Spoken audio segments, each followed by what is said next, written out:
الله وسع الكرم اللهم صل وسلم وبارك عليه وعلى آله.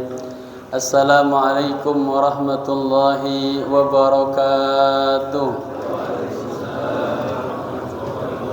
Alhamdulillahi rabbil alamin.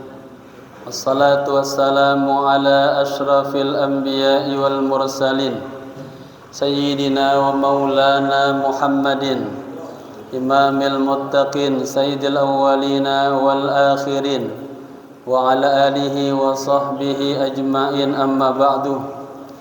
Hadratil kiram, para alim ulama, tokoh masyarakat, wabil khusus Ketua DKM Masjid Nurul Hikmah, orang tua kita Abuya Al-Hajj Fathullah Mata'anallah bitulil hayati, segenap para pengurus, para sesepuh, hadirin hadirah rahimakumullah. Mari sama-sama kita buka kajian kita dengan membaca suratul Fatihah. Kita hadiahkan untuk pewakif masjid ini, untuk guru-guru kita, para alim ulama, para habaib, kedua orang tua kita yang kita cintai. Ala hadhihi niyyah wa niyatin salihah. Al-Fatihah. A'udzu billahi minasy syaithanir rajim. Bismillahirrahmanirrahim. Alhamdulillahi rabbil alamin. Arrahmanirrahim. Maliki yaumiddin. Iyyaka na'budu wa iyyaka nasta'in. Ihdinas siratal mustaqim. Siratal ladzina an'amta 'alaihim ghairil maghdubi 'alaihim waladdallin. Amin. Niat ya. Bismillahirrahmanirrahim.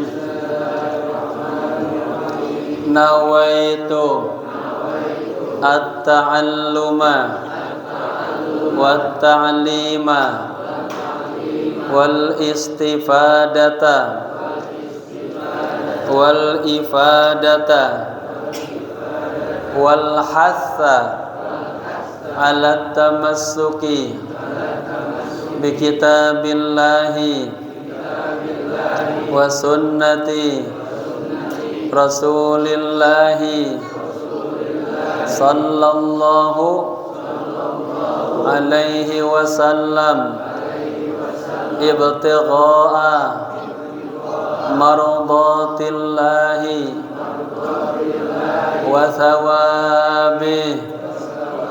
Astaghfirullahal azim min kulli dhanbin azim, taubatan nasuha, taubatan nasuha. La ilaha illa anta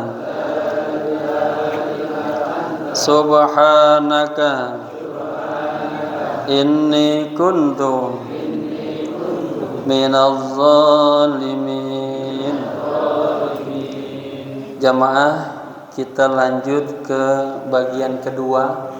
Kemarin selesai sampai suasana berkabung. Artinya orang yang kita cintai sudah meninggal dunia, ya. Sudah kita letakkan di atas kasur menghadap kiblat.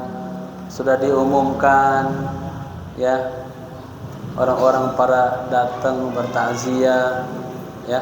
Boleh mencium mayit, boleh kita buka itu penutup mukanya, ya. Allah menangis boleh, tapi menangis yang menangis rasa cinta, bukan menangis seperti orang-orang jahiliyah meratap, ya. Kemudian masuklah kita kepada saat-saat memandikan mayit, ya. Ini perlu ilmu agar kita bisa menghormati makhluk Allah walaupun sudah meninggal dunia. Allah mengatakan walaqad karramna bani Adam. Kami muliakan Adam dan seluruh keturunannya sejak masih berada di alam rahim, ya, sampai meninggal dunia. Nah, memandikan mayit ini bagaimana hukumnya? Ya, hukumnya dia tajhizul mayyit li taghsilihi wa takfinihi wajibun 'alal muslimin. Mempersiapkan mayit untuk dimandikan, dikafankan, ya, itu hukumnya wajib bagi orang muslim. Yara jumhurul ulama anna ghusl mayyitil muslim fardhu kifayah. Jumhur ulama sepakat bahwa hukum memandikan mayit orang muslim hukumnya fardu kifayah. Apa pengertian fardu kifayah? Idza qama bihil ba'du saqata 'anil baqi. Kalau sudah ada satu orang di antara kita sekampung nih, udah ada yang mandiin, maka yang lainnya kagak kena dosa. Tapi kalau kagak ada yang bisa memandikan, dosa semua sekampung. Maka ilmu ini penting. Satu orang bisa menolong sekampung semuanya. Ya, begitu. Fa inna ghusl mayyit lahu adabun wa ahkam. Sesungguhnya memandikan mayit ada adab-adabnya, ada hukum-hukumnya. Faman arada ayyaghsala mayyitan. Barang siapa yang pengen memandikan si mayit, fa innahu yabda'u bi sitri awratihi wujuban. Kita tutupin dulu tuh, ya. Jangan sampai terbuka. Jangan sampai orang lain pada ngeliatin, ya, begitu. Wa hiya binisbati lirrajuli ma baina surah wa rukbah. Ya, ini secara adnanya nih, standarnya. Aurat lelaki antara surah dan rukbah. Itu yang mandinya laki juga dengan laki. Nanti pertanyaannya, boleh enggak suami mandiin istri? Boleh enggak istri mandiin suami? Nanti, ya. Wa kadzalika binisbati lil mar'ah mal mar'ah ma baina surah wa rukbah. Demikian juga nanti kalau yang wafatnya wanita, yang mandiin wanita, ya, sesama perempuan itu. Auratnya juga sama dikatakan baina surrah wa rukbah. Baik. Mayit, ya, yang akan dikuburkan tetap dikebumikan sebagaimana adanya. Nah, jadi di sini nanti ada yang dimandikan, ada juga yang kagak dimandikan. Ini amil harus tahu siapa kategori yang kagak dimandikan, langsung dikafankan, disolatkan, ya. Baik, lihat temanya, mayit yang tidak dimandikan, berarti dia kagak dimandiin, tetapi dikuburin, ya. Pertama, satu, syahid yang wafat di sabilillah, lagi perang, ya, membela kebenaran, membela agama Allah, wafat. Nah, maka orang seperti ini fala yugsalu, kagak perlu dimandiin, wala yukfanu, kagak perlu dikafankan, wa yudfanu, tetapi dia dikuburkan ala halatihi, ya, begitu aja kondisinya. Peperangan, kena panah, kena peluru, berdarah mukanya, udah, nggak usah dimandiin, kagak usah dikafankan, langsung dikuburin, udah begitu aja. Kagak perlu lagi tambahin lagi kain-kain yang lainnya, ya. Biduni sholatin alaih, kagak perlu juga disolatin. Nah, jadi kalau orang mati syahid, dia nggak udah dimuliakan, malaikat yang turun langsung, ya, kagak perlu dimandiin, kagak dikafankan, nah, tapi dia dikuburin dengan kondisinya apa adanya, ya. Rasulullah bersabda, udfunuhum bidimaihim, kuburkanlah mereka beserta darah-darah mereka. Itu yang pertama. Yang kedua, ya, mayit yang dimandikan tetapi dikuburin. Orang yang wafat di dalam medan perang, ya, tetapi tidak dibunuh langsung oleh musuh. Jadi dalam kancah peperangan dia kena tuh panah, ya, udah jatuh tapi masih ada napasnya, kagak dihabisin oleh musuhnya. Lama-lama baru, nah itu, ya. Lanu gassiluhu, mayat seperti itu kami tidak memandikannya. Wala nukafinhu, dan juga kagak dikafankannya. wa yudfanu ala halatihi, tapi dikuburkannya. Ya. Yang ketiga, murtad. Ya. Orang murtad ini fala yajibu an nugsilahu, kagak wajib dimandiin orang murtad. Apa murtadnya? Orang yang keluar dari agama kita, agama Islam. Makanya bapak-bapak ajarin sejak dini anak-anak kita, walaupun susah-susahnya, belangsak-belangsaknya, ingat, fala tamutunna illa wa antum. Ya. Baik. Marhaban Pak Ustaz Ardiansa ya. Ini dari Masjid Salafiyah yang Jakarta datang. Marhaban. Baik. Wala yudfanu fi maqabir muslimin. Ingat, kagak boleh dimandiin, kagak dikafankan, dan kagak boleh dikuburin di kuburan orang-orang Islam. Nah, di mana kuburan itu? Ya. 4. Bayi yang wafat di perut ibunya belum berumur 4 bulan. Nah, ada bayi belum berumur 4 bulan sudah meninggal di kandungan perut ibunya. Ya, bapak-bapak mah nggak ngerasain, yang ngerasain udah situ. Ya. Nulaf bagaimana kalau seandainya ini wafat sudah setelah keluar dari perut ibunya? Apa yang harus kita lakukan? Ini perlu ilmu. Nalufuhu fi qit'ati qumashin. Kita bungkus dia tuh dengan kumas pakaian. Ya. Wa nudfinuhu, kita kuburin. Berarti kagak dimandiin, langsung dikuburin.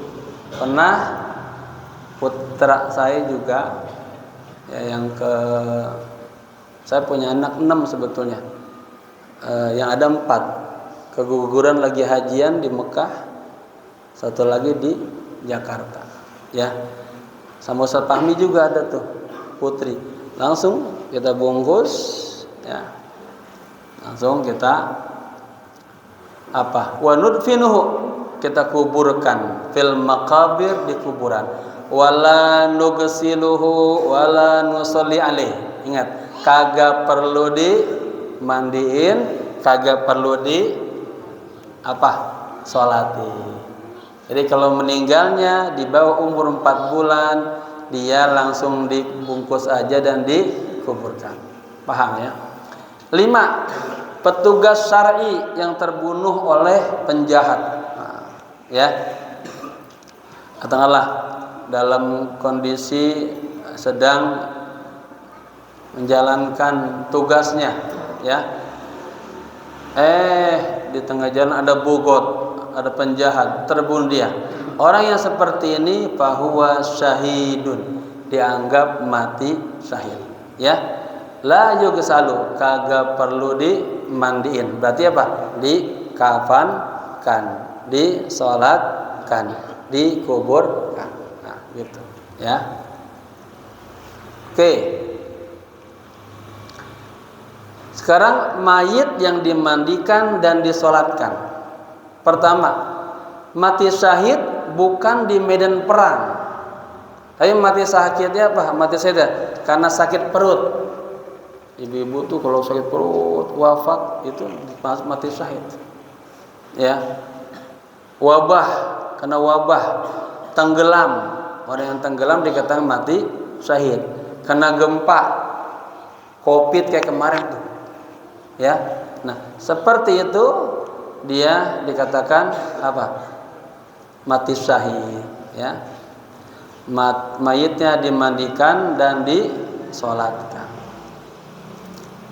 Kedua, pembela kebenaran, ya. Pejuang kebenaran wafat dikatakan mati syahid. Fahaulai syuhadaun walakin yugsaluna wa yukfanuna wa nusalli alaihim. Mereka dianggap syuhada, ya, karena beliau matinya dalam membela kebenaran, tapi dia dimandikan, dikafankan dan disolatkan. Ya. Ketiga, bayi yang baru saja lahir kemudian meninggal dunia. Kita baru punya anak, ya, Dari senang-senangnya belum berapa hari meninggal dunia. Sedih nggak Bu? Sedih ya. Yang paling sedih lagi udah kita urus, besok mau wisuda, kecelakaan meninggal. Kemarin ini saya diundang ke Jogja, tuh ada acara kerabat, begitu meninggalnya sedih banget. Baik. Nugassilhu wa nukfinuhu wa nusalli alaihi. Ketiga tuh ya. Dimandikan, dikafankan, dan disolatkan. 4. Luka dalam peperangan, tetapi meninggal beberapa waktu setelah perang selesai. Lagi perang, kena dia tembakan, tapi kagak mati di situ. Perang udah selesai, udah di rumahnya, di rumah sakit dirawat, meninggal dunia. Nah, ya. Ini juga mayatnya dimandikan dan disolatkan. Berikutnya. Ada. Dimandikan tetapi jika terluka dan wafat dalam suasana peperangan, mati syahid tidak dimandikan. Yang kelima, orang yang wafat dalam menjalani hukum qisas, ya, penzina yang dirajam. Nah, orang seperti ini matinya dimandikan, mayatnya dimandikan dan disalatkan. 6. Mayat yang ditemukan tetapi tidak diketahui agamanya, dilihat dari ciri-cirinya nggak ketahuan, ya, mayit yang ditemukan tetapi tidak diketahui agamanya, tahu-tahu di kali apa namanya, kali Sunter, ya, ada ngambang mayit tuh, kita nggak tahu, ya, data-datanya, agamanya. Nah, seperti ini sudah kewajiban kita yang hidup, ya, kita mandiin, kita salatkan. 7. Para mayit muslimin yang berbaur dengan mayit musyrikin, ya, terjadi gempa misalnya atau musibah hebat, wafat tuh, kita nggak tahu ini non muslim, ini muslim bergabung. Nah, ya, seperti ini kita para mayit muslimin yang berbaur dengan mayit musyrikin, ya, innahum yughsaluna jami'an. Jadi katakanlah musibah sekampung meninggal, kita nggak bisa beda ini orang Islam, ini orang non Islam. Udah, katanya kita mandiin aja semuanya, ya, kita mandiin gitu. Mereka dimandikan semuanya, ya. Mayit yang dimandikan dan disolatkan berikutnya, keguguran 4 bulan ke atas. Tadi kan sebelum 4 bulan, sekarang keguguran bayinya sudah 4 bulan, sudah 5 bulan, 6 bulan misalnya, ya. Itu dimandikan dan disolatkan. 9. Orang yang bunuh diri sengaja atau tidak, ya, dia dimandikan dan disolatkan. 10. Mayit yang ditemukan di mayoritas muslim, ya, fa in ghassalahu wajibun. Jadi sekampung orang Islam semua, tahu kita habis sholat subuh lihat ada bangke, ya, ada yang meninggal depan masjid. Nah, kayak gitu tuh, fa in ghassalahu wajibun, ya, itu wajib dimandikan. Jadi kita tanggung jawab semuanya. 11. Anggota tubuh yang terpisah. Ada kan ketabrak kereta misalnya, pisah tangan sama badannya, ya. Kayak kemarin kecelakaan, subhanallah tuh, ya, putus semua, kakinya, badannya putus. Di jalan tol berapa tuh, ya. Fa innahu yughsalu, ya, dia dimandikan, wa yaj'alu ma'hu fi akfanihi, dan anggota tubuhnya juga tadi. Jadi anggota tubuhnya yang terpisah ini tetap dimandiin, lalu pas dikafankan dia disatukan, ya. Anggota tubuh yang terpisah dimandikan dan juga disatukan dalam kain kafan. Itu kategori beberapa macam mayat, ya. Kemudian siapa yang paling tepat memandikan si mayit? Ya, boleh nggak anak di bawah umur memandikan mayit? Boleh nggak? Ya, jawabannya nanti. Oke, manil ladzi yughsil mayit? Siapa sih orang yang paling tepat memandikan mayit? Ya, pertama orang yang diwasiatkan mayit. Ini yang paling afdol. Contoh, babah, ya, ini contoh dong, Mbah. Ya, Haqfatullah pesan sama Pak Asep, saya pokoknya nanti kalau saya meninggal antum aja yang mandi ya. Itu wasiat tuh. Ya, atau wasiat sama istrinya. Itu adalah yang paling afdol. Nanti ketika wafat yang mandikan Pak Asep atau istrinya. Paham? Ustaz Nur bilang sama bininya, "Mah, nanti kalau abang meninggal udah jangan yang mandiin, siapa neng aja." Itu berarti wasiat. Itu yang paling afdol. Ya, yang memandikan. Ashabu Rasulillah wa man ba'dahum minas salihin. Ya, para sahabat Rasulullah dan orang-orang setelah mereka siapa? Orang-orang salih. Yusuna biman yaghsiluhum. Mereka selalu berwasiat kepada orang-orang yang akan memandikan mereka. Ya, wa biman yusalli alaihim, dan juga kepada orang yang akan menyolatkannya. Pesan dah. Nanti kalau misalnya abah meninggal, jangan lupa ya kayak sholat diundangnya. Contohnya, ya, itu wasiat. Nanti jangan lupa tuh. Kayak sholatnya lagi di mana? Lagi umroh kebetulan. Nanti saya sholat goib dari sana.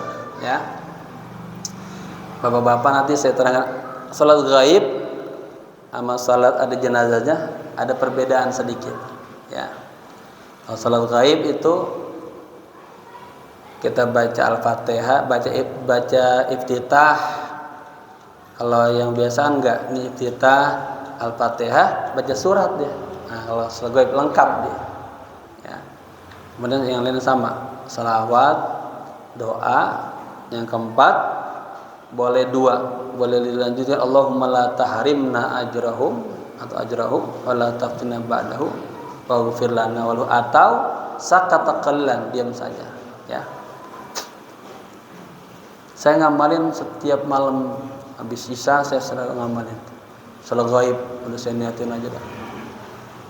Ya, sama semuanya orang Islam yang meninggal di mana aja kita dengar. Hai. Contoh, Sayyiduna Abu Bakar awsa bi an tughsilahu zaujatuhu. Ya, Sayyidina Abu Bakar, ya, beliau berwasiat, ya, nanti kalau saya meninggal yang memandikan adalah istrinya. Istri beliau ada 4 kalau nggak salah, ya.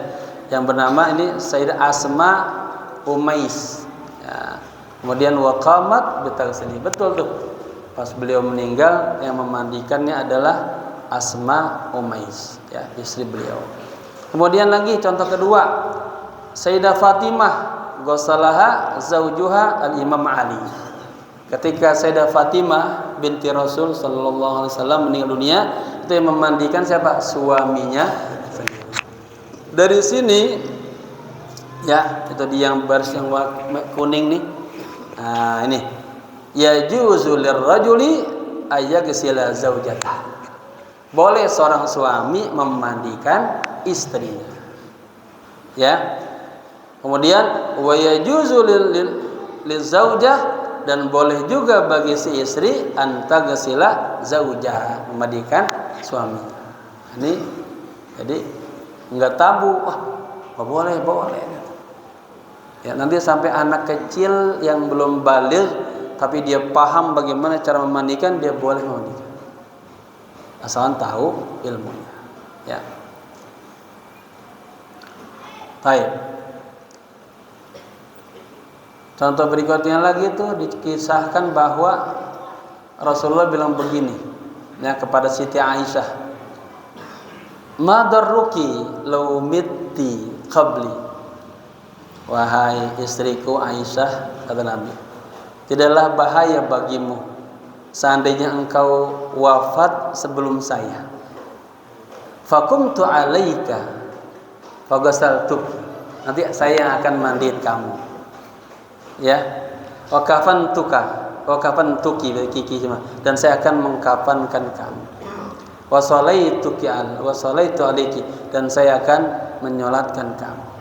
Wa dafantuki, dan saya akan menguburkan kamu. Ya. Rasulullah pernah pesan begitu. Aisyah, kalau nanti ditakdirkan kamu lebih duluan meninggal, insyaallah nanti saya yang akan melakukan kewajiban itu semua. Saya akan mandiin, saya kapanin, saya sholatin, saya kuburin, gitu ya. Baik, yang berikutnya, siapa yang layak memandikan mayit setelah orang yang diwasiatkan? Yang kedua, al-aslu. Itu maksudnya aslu apa? Bapak, kakek, ibu, nenek ke atas. Mohon maaf, yang lain siapa yang mau sebutin? Pak apa nih? Saya lupa, yang punya warung di Leo. Ya, meninggal dunia. Masih ada bapaknya ke atas yang mandikannya. Ya. Terus lagi masih ada kakeknya ke atas atau emaknya, neneknya ke atas. Yang ketiga, al-furu. Ya, kalau bapaknya kagak ada lagi, udah meninggal semuanya, lari ke bawah, anak laki-lakinya. Ya. Anak perempuannya, anak kita boleh memandikan kita. Ya. Para cucu-cucu boleh. Ahli waris boleh. Nah, kalau saya lihat ini paling tua berarti Pak Ketua nih ya. Ya, kan udah kagak punya lagi tuh bapaknya, kakeknya. Berarti ya, boleh mandikan apa? Anak laki-lakinya, anak perempuannya, cucu-cucunya, dan ahli waris. Keempat, ya, yang boleh memandikan teman yang paling baik. Teman baik. Siapa teman yang paling baik? Teman yang apabila kita lupa, zakara, dia ngingetin kita. Kita lalai, kita jauh dari Allah, dia ngingetin kita. Itu teman yang baik. Dan apabila kita sudah ingat sama Allah, dia kasih motivasi terus. Itu teman yang baik.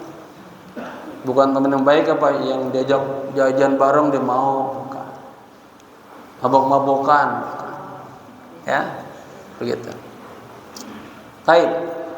Yang kelima, jika tidak ada, ya, itu semuanya ke atas, ya, bisa dengan orang lain. Maksudnya siapa? Amil. Pak Amil. Di sini siapa namanya Pak Amilnya? Masih ada ya? Udah tua. Itu harus ada generasinya tuh di sini ya. Mudah-mudahan di sini ada yang berani. Kemarin si Farhan pernah ngomong tuh, saya berani katanya. Ini Farhan ikutin ya. Taib. Catatan. Abahatis syari'atu, ya, bimaghsilin muhtarifin. Syariat Islam membolehkan yang memandikan jenazah adalah orang yang profesional. Maksudnya amil. Boleh. Berarti dia dikasih uang capeknya lah, ya. Yuhramu taghsilur rajuli ajnabi li imra'atin. Haram, ya, lelaki yang asing memandikan perempuan yang bukan. Sebaliknya, wa yuhramu taghsil imra'atin ajnabiyatin li rajulin. Ya, sebaliknya juga dia haramkan seorang wanita, ya, yang bukan ininya, kerabatnya, memandikan orang lelaki yang lain. Ya, kalau begitu bagaimana? Terjadi nggak ada siapa-siapa kebetulan, ya, maka caranya wa yuntaqalu ila tayammum, caranya ditayamumkan, ya. Misalnya kan ada aja lagi di perjalanan misalnya apa, hiking dah di hutan, meninggal dia, ya, bukan muhrimnya, bukan kerabatnya. Nah, caranya bagaimana? Nah, itu kita tayamumkan. La yajibu 'alal muslim taghsilul kafir bal yajuz. Boleh enggak kita memandikan jenazah kafir? Ya, tidak wajib bagi seorang muslim memandikan mayit orang kafir. Tapi bal yajuz, boleh, dibolehkan. Ya, hukumnya kagak wajib, tapi dibolehkan. Ya. Jumhur ulama mengatakan la wudu'a ala ghasilil mayyit bal yustahabbu. Si amil ini atau kita yang pengen memandikan jenazah itu tidak disyaratkan punya wudu, tapi sebagusnya dianjurkan dia berwudu. Ya. Nah, wudu'ul ghasil sahihun la yuqad. Wudunya si amil ini dia sah kagak batal. Karena kan nanti mandi ini dipakai sarung tangan yang tebal. Ya, nanti berikutnya ada bimbingannya. Taib. Catatan. Ya, ini yang tadi juga sama. Agama membolehkan untuk memandikan jenazah kita, ya, memanggil atau menyewa orang yang sudah ahlinya, spesialisnya, atau dengan bahasa yang umum kita panggil dengan istilah Pak Amil. Orang yang sudah profesional memandikan jenazah dan mendapatkan upah dari pekerjaannya. Diharamkan bagi lelaki asing memandikan jenazah wanita yang bukan muhrimnya. Demikian juga sebaliknya, wanita asing tidak boleh memandikan jenazah lelaki yang bukan muhrimnya. Solusinya, jika tidak ada orang lagi, dengan cara ditayamumkan. Tidak wajib bagi seorang muslim memandikan jenazah orang kafir, tetapi hukumnya dibolehkan. Jumhur ulama berpendapat bahwa orang yang memandikan jenazah boleh tidak punya wudu, tetapi dianjurkan sebaiknya berwudu, dan wudunya orang yang memandikan jenazah tidak batal. Ya. Kemudian bagaimana karakteristik, ya, orang yang memandikan? Sifatul mughassil. Karakteristik orang yang memandikan jenazah, pertama, dapat dipercaya. Maksudnya dia kagak menceritakan tentang si jenazah, baru mandiin langsung cerita, tadi saya mandiin si Fulan bin Fulan, kenapa jempolnya gede banget. Ya, dapat dipercaya. Kedua, mengetahui dan menguasai hukum memandikan. Hari ini kita wajib pelajari itu. Ya. Ketiga, tidak memandikan mayit dengan tangannya, ya, tetapi wajib menggunakan sarung tangan. Kalau dulu kan pakai kayak anduk digituin lipatin. Kalau sekarang sudah ada sarung tangan. Ya. 4, tidak boleh membuka rahasia atau aib mayit yang dilihatnya. Nah, nggak boleh kita ceritain. 5, tidak boleh berprasangka buruk kepada si mayit. Ya, nanti kita ceritakan ada kisah tentang Imam Malik. Nggak boleh kita, ya, pas lagi mandiin, ini pas ini suka maksiat nih, nggak boleh. Ya, nggak boleh. 6, tidak disyaratkan harus sudah balik. Nah ini, ya, tidak disyaratkan harus sudah balik. Bapak-bapak punya anak misalnya umurnya 11 tahun, 12 tahun belum balik, tapi dia pintar, ngerti, dia boleh. Ya. Tapi tetap yang afdol yang sudah balik. Kalau kagak ada sekampung udah pakai. Pulang baru pesantren, saya bisa kok, bisa ada belajar di pesantren. Padahal belum balik. Ada yang sudah balik. Nah, kalah dia, yang sudah balik dan ngerti. 7, tidak sah orang kafir memandikan muslim. Ya, kalau tadi boleh, tadi kagak wajib. Orang muslim boleh memandikan mayit kafir. Orang kafir kagak boleh. Rasulullah sallallahu alaihi wasallam bersabda, "Man ghassala mayyitan." Barang siapa yang memandikan mayit, wa kaffanahu, dan mengkafankannya, wa hannatahu, dan membalsemkannya, wa hammalahu, dan yang membawanya, wa shalla alaihi, dan mensolatkannya, wa lam yufshi ya alaihi mar'a, dan tapi dia kagak menyebarkan ya apa yang dia lihat. Maka hikmahnya kharaja min khati'atihi mithla yaumin waladathu ummuh. Maka orang itu ya akan keluar dari dosa-dosanya seperti apa? Hari baru saja dilahirkan oleh ibunya. Tuh. Berarti orang yang memandikan itu kalau dia amanah itu pahalanya besar banget, seperti orang berangkat umroh.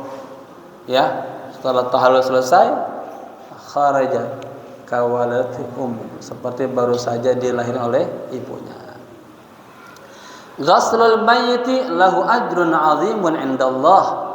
Memandikan mayit punya pahala yang besar di sisi Allah.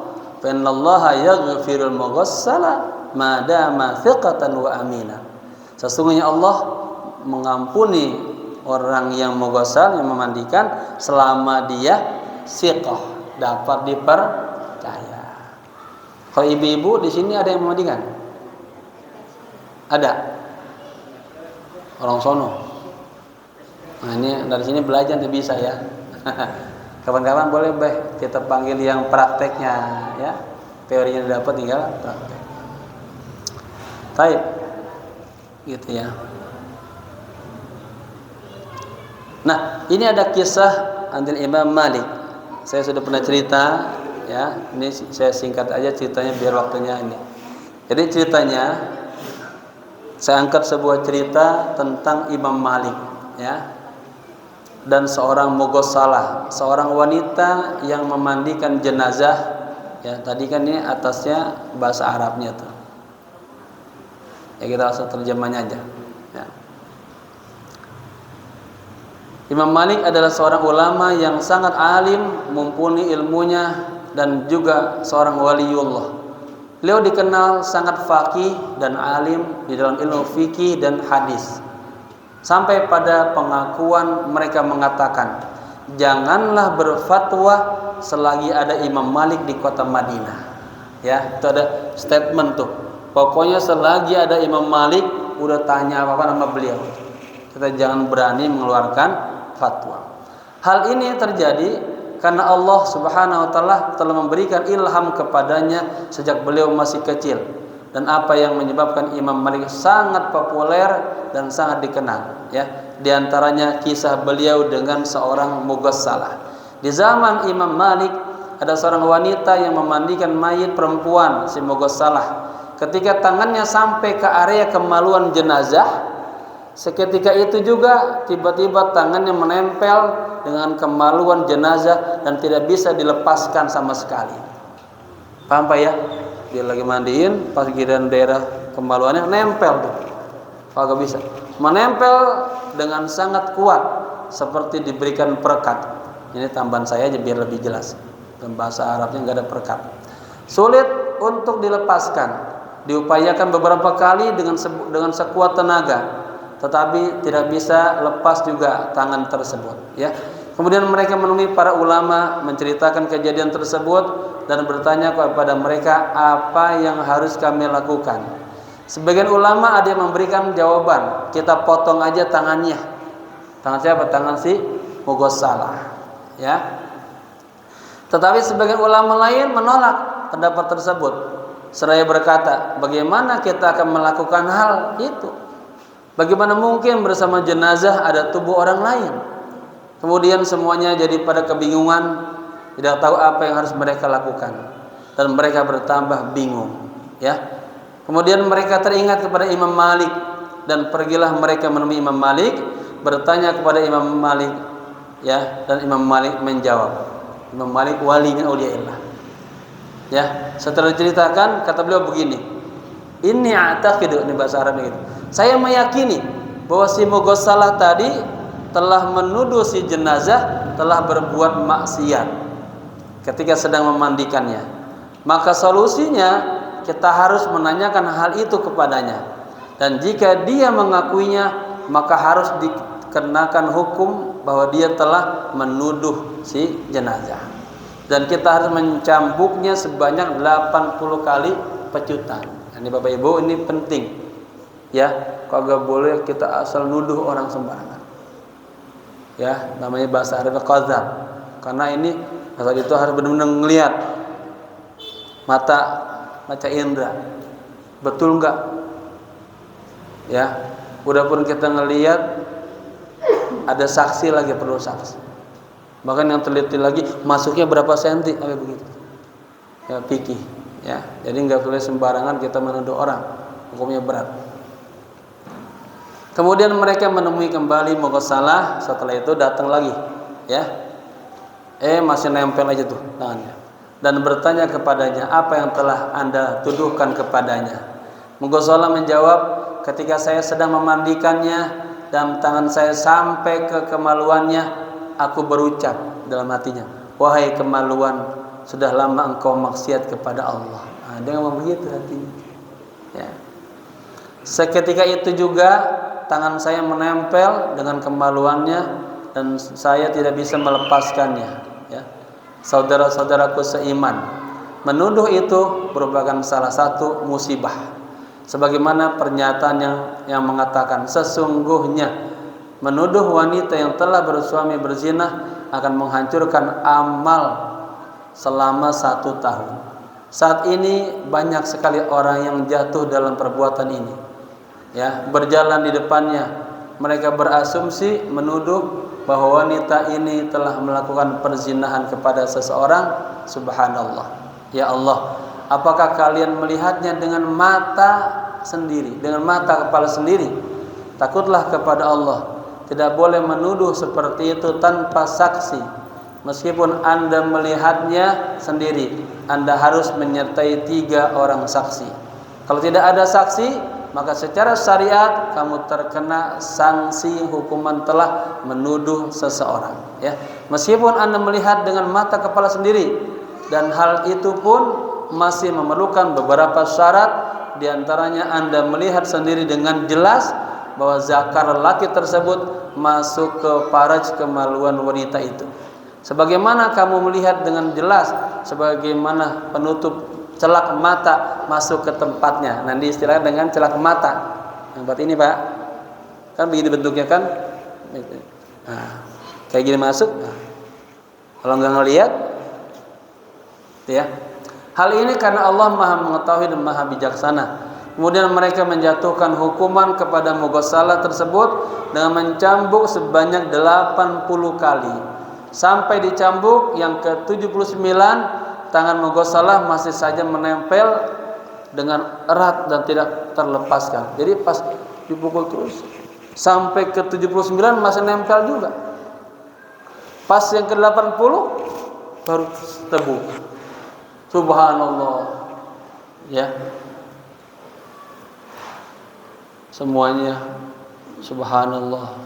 Ya. Akhirnya pada memuji Imam Malik.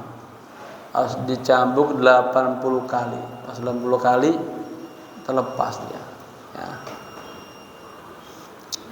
Dari situlah Imam Malik makin terkenal, ya, ulama.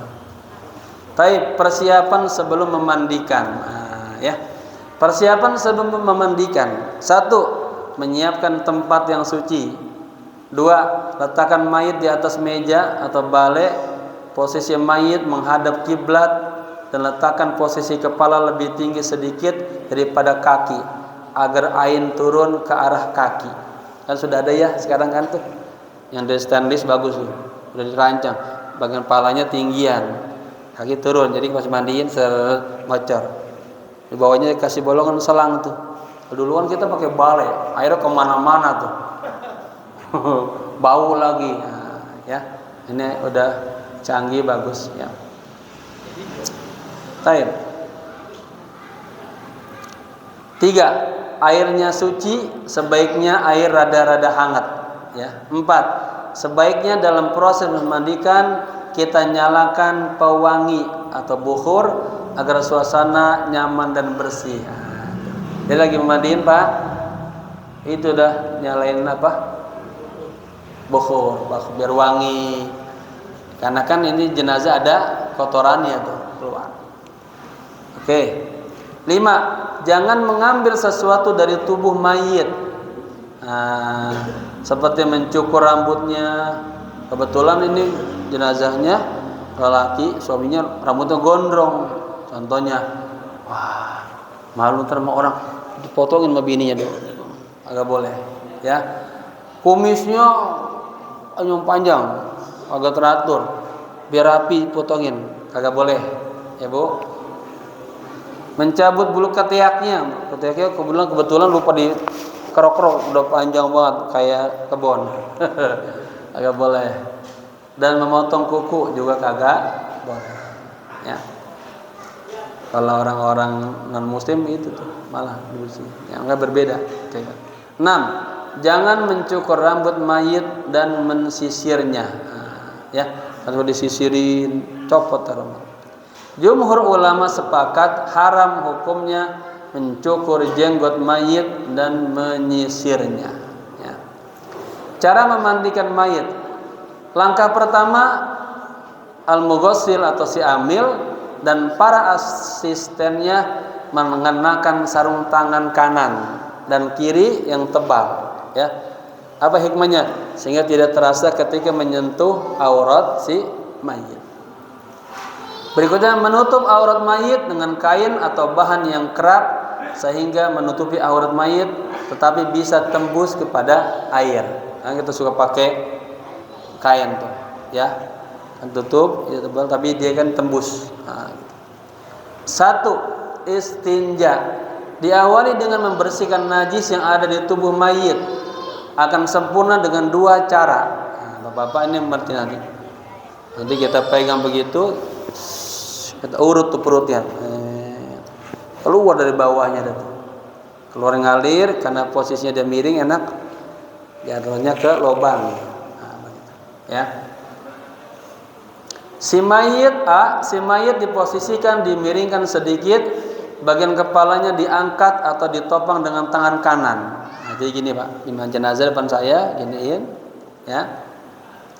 Dan tangan kiri mengurut bagian perut dengan lembut, ya, sambil menekan agar apa yang di dalamnya keluar dan membasuh lubang depan dan belakang si mayit. Para asistennya menyiramkan air, makanya perlu teman tuh. Ya, terus saya bagian nyiram terus, atau mengguyur air dan tangan kirinya membersihkan apa yang keluar dari bagian bawah. Jadi caranya di kepala diangkat, udah diurut, jangan kencang-kencang. Boleh pelan-pelan, ya, keluarkan tuh ininya, kotorannya. Yang bagian asisten bagian terus nyinamin, ya, bersihin bagian lubang depannya dan belakangnya. Cara yang kedua, B, atau bagian kedua kakinya diangkat sedikit. Nah, baik kaki saya diangkat. Kan maksudnya ini begini biar kotorannya ke tengah keluar, ya, dari duburnya. Atau bagian kedua kakinya diangkat sedikit, kemudian tangan kirinya mengurut bagian perut, mengulang-ulang sampai 3 kali atau lebih, sambil diyakini kotoran di dalam perut sudah bersih, ya. Kemudian sarung tangan yang kiri kemudian baru dilepas. Kenapa dilepas? Ini kan bagian kotoran tadi itu, ya. Sampai begitu. Sekali lagi ya. Cara memandikan jenazah. Ya, yang kedua, berwudu. Nah, tadi kan sudah dibersihin dulu. Nanti ada pertanyaan, Kiai, udah dibersihin, pas dibungkus sudah, kelihatan keluar lagi. Gimana tuh? Kalau belum dibungkus, bersihin lagi. Kalau udah dibungkus, udah. Ya. Si mayit diwudukan seperti wudu sholat, ya, kumur-kumur, istinsyak dengan jari-jari, ya, dengan cara diusap mulut dan hidungnya dengan lembut. Jangan masukkan air ke dalam mulut karena si mayit sudah tidak bisa lagi ya, bapak-bapak bersihin tempat cuci piring, semprotin, ya, enggak gitu caranya. Jadi di tangan kita tato mayitnya nyembur, boom, gitu.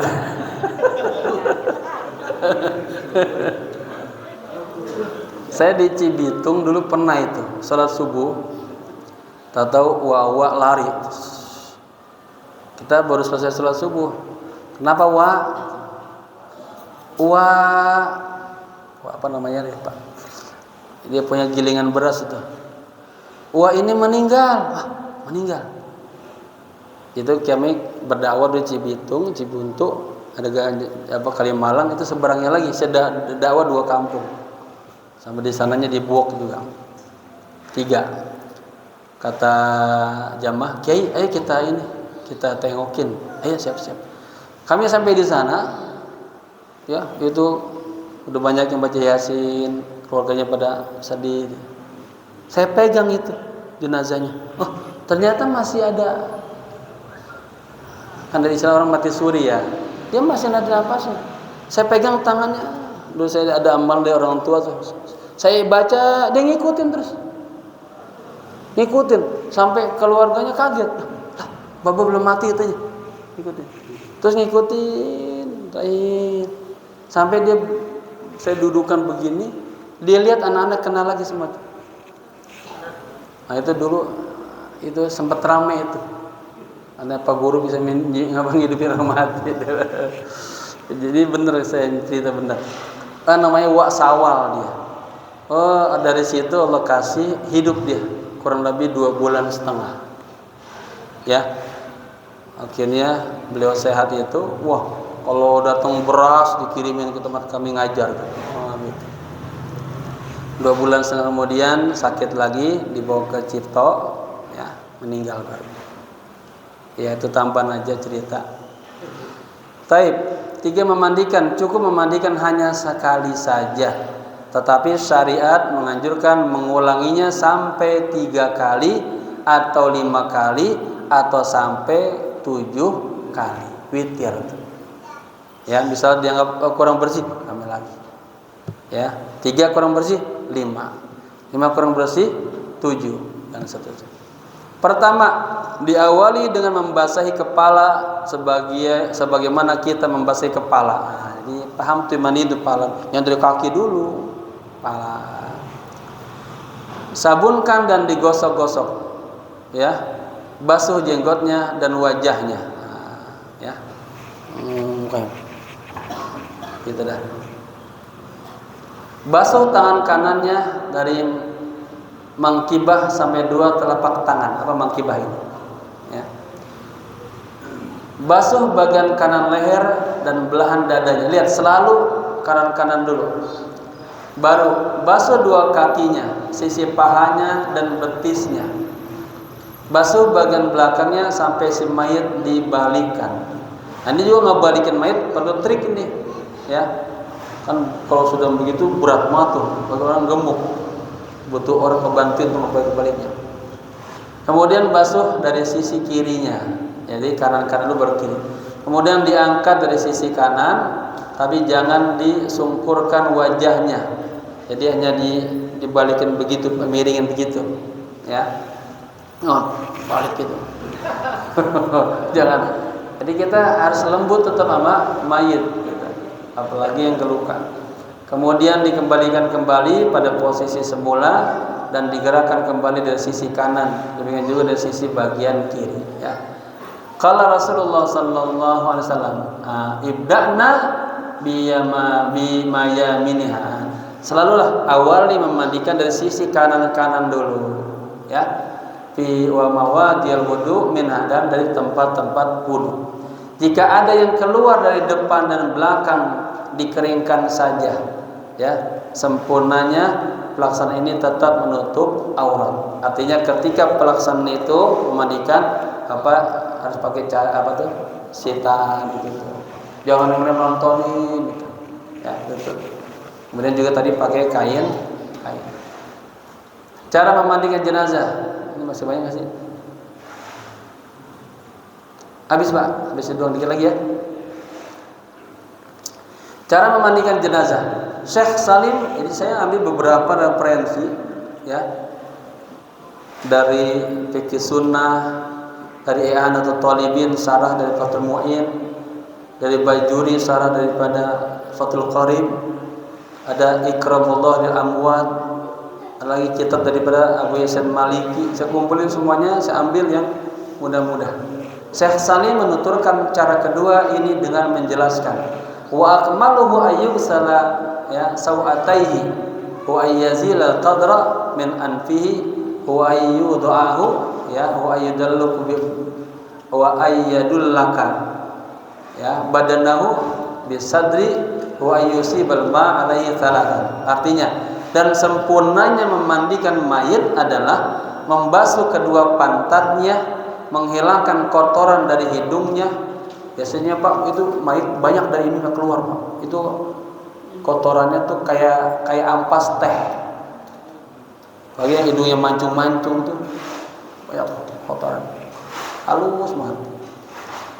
Kemudian mewudukannya, menggosokkan badan dengan daun bidara. Nah, itu nama bahasanya sidr ya, daun bidara, dan mengguyurnya dengan air sebanyak 3 kali secara teknis. Dr. Mustafa Al-Khin menjelaskan cara kedua ini sebagai berikut. 1. Mayit diletakkan di tempat yang sepi, di atas tempat yang tinggi seperti papan kayu atau lainnya, dan ditutup auratnya dengan kain.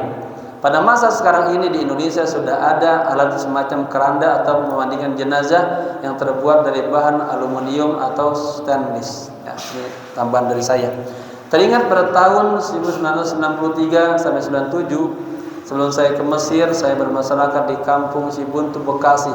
Saat itu belum ada yang punya kurung batang, lalu kami pelopori patungan beli kurung batang. Ya. Kemudian kita cat, kita buat penutupnya. Ya. Di sana ibu-ibu tuh guru, saya dengar kalau ibu-ibu guru bikin penutupnya. Oh ya, saya beli kan hijau. Teman saya yang cakep saya panggil suruh bikin. Ya. Ibu-ibu bagian ngejahitnya tuh.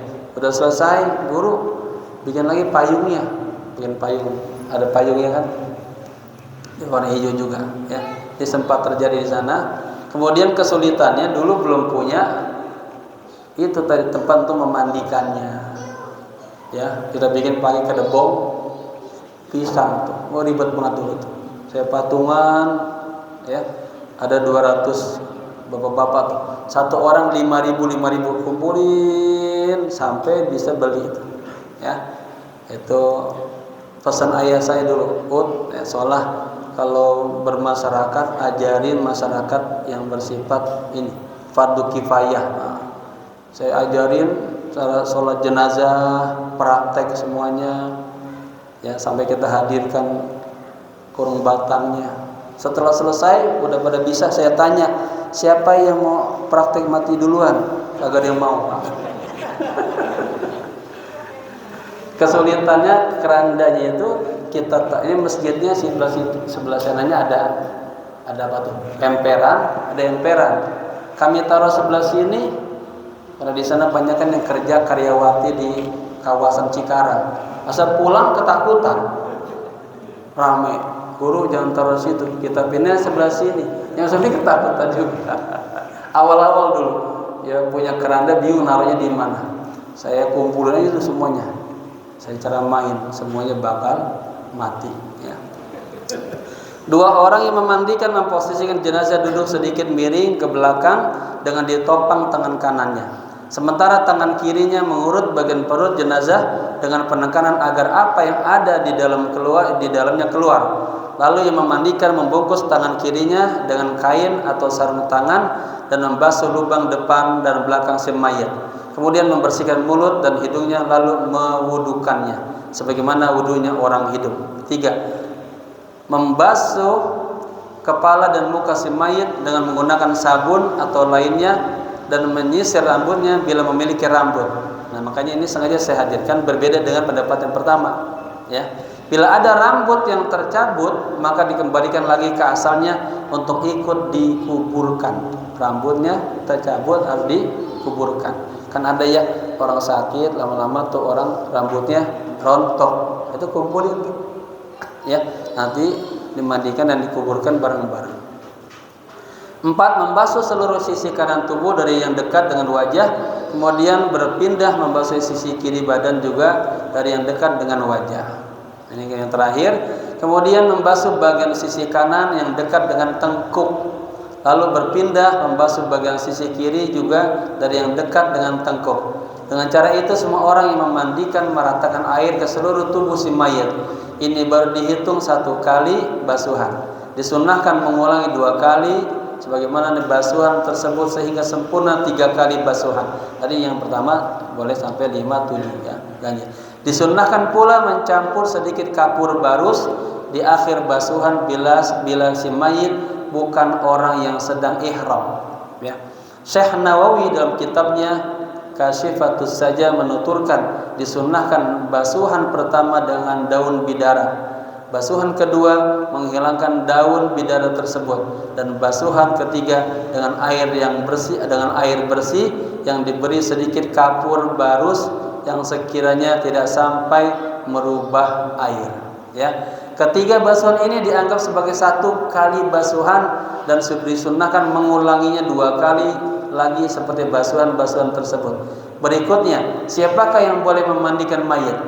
Masih menurut Dr. Mustafa Al-Qin bahwa mayit laki-laki harus dimandikan oleh orang laki-laki dan sebaliknya mayit perempuan harus dimandikan oleh orang perempuan. Ya, ini ada perbedaan pendapat.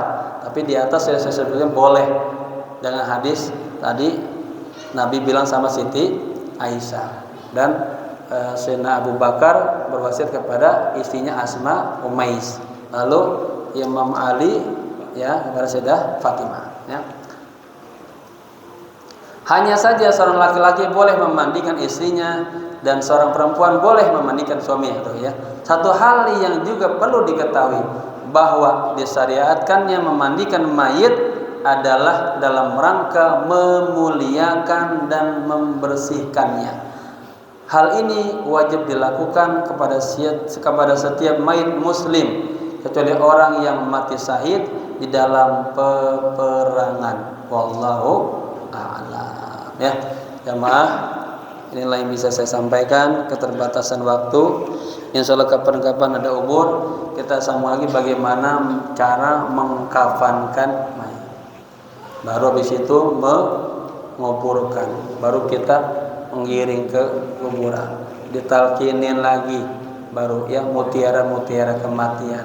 Lalu baru bagaimana suasana alam kubur dan kapan dibangkitkan ke alam ya yaumul qiyamah. Begitu yang saya tulis agar menjadi panduan buat saudara-saudara kita yang ketika mendapat musibah.